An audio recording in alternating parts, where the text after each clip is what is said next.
Hey friends, Leigh Brown here. Welcome back to My Kitchen, My Rules.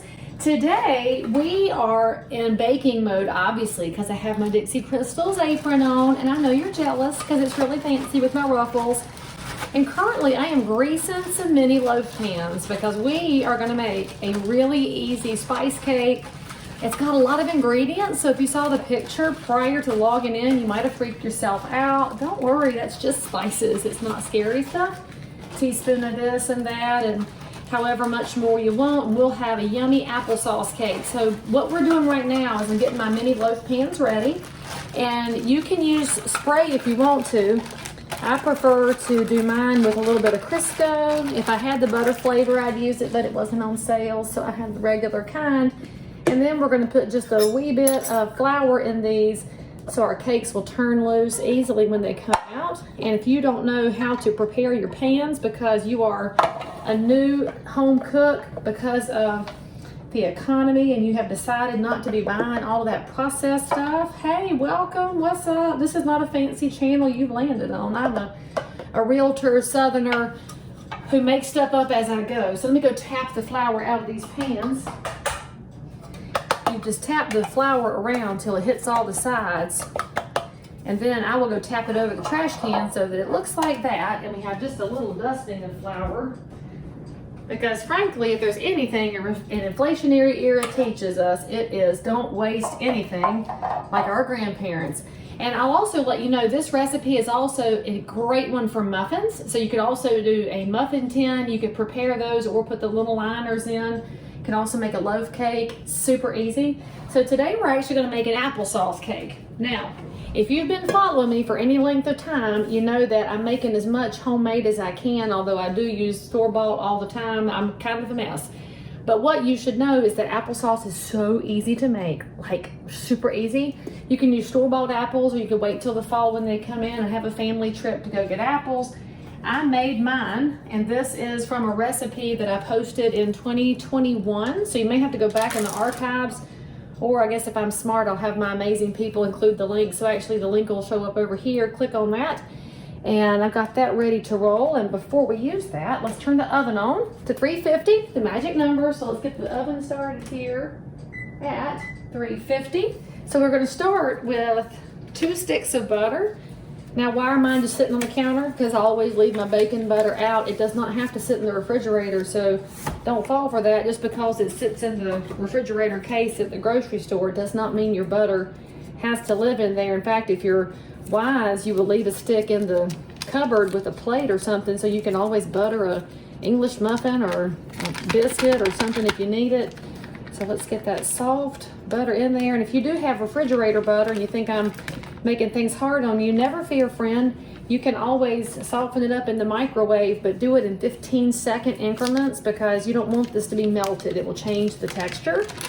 So we don't want melted, we want soft. All right, and that's actually, so I hate to waste that little bit, but I was gonna have to look past it because I'm making a video right now. All right, look past it, Leigh Brown. All right, so we've got 2 sticks of butter, and we're gonna need 2 cups of sugar. And what kind of sugar do we use on Leigh Brown's channel? You already knew.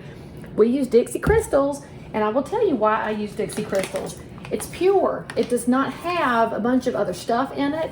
I know where it comes from. I've seen the place that they have processed it. It came around Savannah. It's been around since 1917. It is a finer texture than any of the other ones, and I know some of y'all use the other brands. I won't. I just won't. In fact, the biggest trouble I think ever happened in my household was that one time my husband went to the store and brought back some store brand. I won't name what store it was because we had a discussion about some things you can use store brand on and other things you can't, like Dixie Crystals. And by the way, if you go to dixiecrystals.com, there's a ton of recipes over there that are a lot fancier than the stuff I make, and I go there to feel like I should do better in life. So here we are. All right, now of course you could use a stand mixer if you want to. I'm not using my stand mixer today because it's dirty. So today we use the hand mixer. We are just gonna mix that in until it's on the fluffy side. And you'll know when you really can't see the sugar anymore and the mixture goes to, right now it looks a little like sand. And as you mix it, I get the loose sugar in, and then I'm going to take the speed up a notch. I don't start on high speed because that is a recipe for disaster, and I do not like a dirty kitchen. All right. Get that going here. Yep, and there went a piece on the floor. Please tell me y'all didn't see that, y'all. All right, now that we've got it mixed up pretty well, now's when I wish I had a dog, frankly. We've always been cat people. I never really had a dog in the house, but he would have licked up those 2 bits. You need 2 eggs. Your eggs should be at room temperature. And again, this is important, so 1 egg. And if you're wondering what size, we're using large eggs, which you could also use extra large. They're not a big difference, but if you go smaller, it's gonna mess with the amount of liquid that you get out of them, so you need the volume. So we'll use egg number 2 here. And if you're wondering why my eggs have that beautiful color, if you didn't know, we have chickens, so we have home eggs, and the color and the flavor are wildly different. So let's get those mixed in nicely.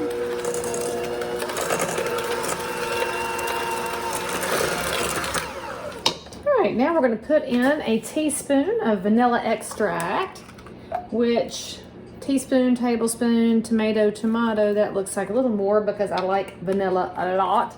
And then we need 2 cups of applesauce. Now, applesauce is actually one of the coolest things you can use to bake with because it replaces a lot of things, including butter. So this actually makes it a lighter cake than it would be. There's 1 cup.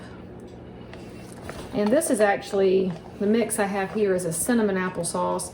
Do not use sweetened applesauce. I should mention that part. If you use sweetened, it will totally be the cloying, sweetest thing you've ever eaten.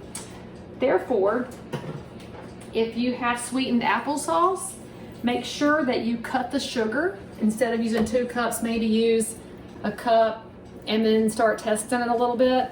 But it depends on what kind of sweetened applesauce you buy, but just be very, very careful. Mine is unsweetened. It just happens to have cinnamon in it, or a little bit of cinnamon because I happen to like that. It tastes like fall. Y'all can have your pumpkin spice if I can have cinnamon applesauce, and somebody can give me an amen if you agree with me on that. All right, that's 2 cups of applesauce in there. If you ever wondered why you mix your dry ingredients separately, it's because if you want the cake to rise, you've got to have all the ingredients evenly distributed. And if you dump it all in the bowl, it might work and it might not. And then you're going to be aggravated because you wasted a bunch of stuff.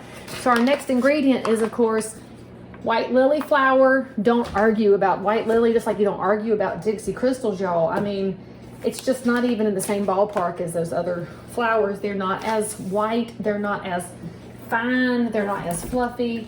If you ever wonder why Southerners are known for good biscuits and cooking, hello, we have Dixie crystal sugar and white lily flour.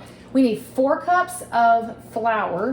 You don't have to sift it, so yay for a spice cake that's not particular about having the flour sifted. Now we're going to add in what's going to make it rise. Now, spoiler alert, you could use self-rising flour if you want, but I'm using baking soda instead. So we need a teaspoon of baking soda.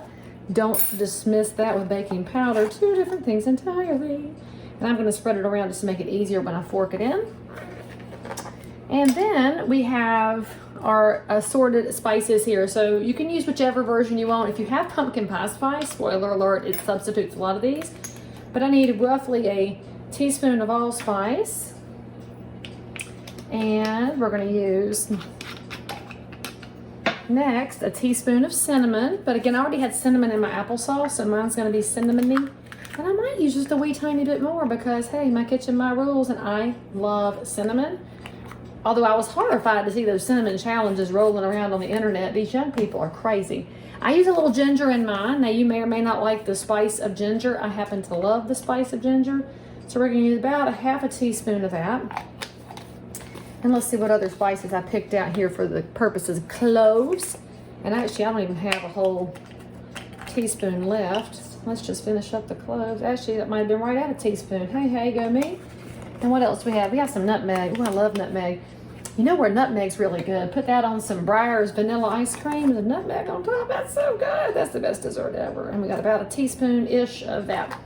All right, so we have all of those. Now, we don't need to take the mixer for this. Just get a fork, and you're going to mix it in and around. Your main thing is you're getting that baking soda distributed.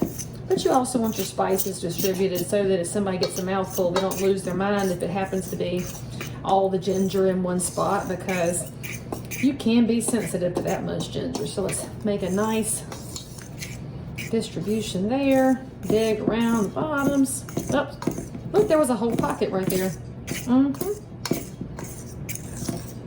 And the other thing is that actually does a little bit of a sifting job on your flour and aerates it, so it'll lighten up your, oh, that smells so good. All right, here's what we're gonna do next. We're going to gently, and by gently, I mean don't mix this until it dies. You've gotta be thoughtful about your cake. If you ever wonder why cake gets tough, it's because somebody overmixed it. I'm just gonna mix in about 1/3 of my flour mixture and put it on a low speed so it doesn't go wild across my kitchen.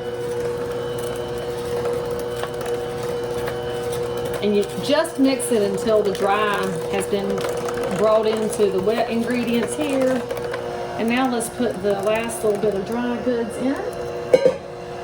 And we're just gonna mix this until the dry is into the wet. So don't keep mixing once you're in, y'all. A very important rule of thumb there.